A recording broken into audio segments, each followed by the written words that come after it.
So now let's see how we can export out our content inside of GIMP as a PNG file. So to do that, I'm going to go around over here onto file right here, and then I'm going to go around and then click on export right here. So once I go around onto export, you can see that I can go around and show around the different file types that I can export this in.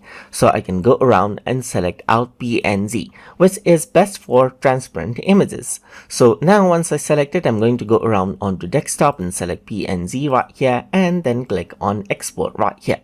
So once I do that, I get the different PNG level, as you can see right here. Like I can enable interlacing right here. I can see background color, as you can see right here, and I can go around and select out different options right here, just like this.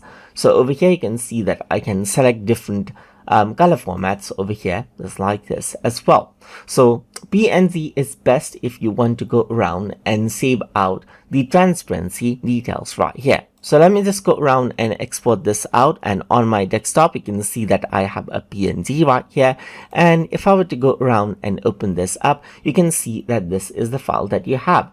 So over here where you see the checkerboards right here, you can see that you don't have any other information. That is because the areas are transparent, and PNGs are good for flat colored graphics like this as well.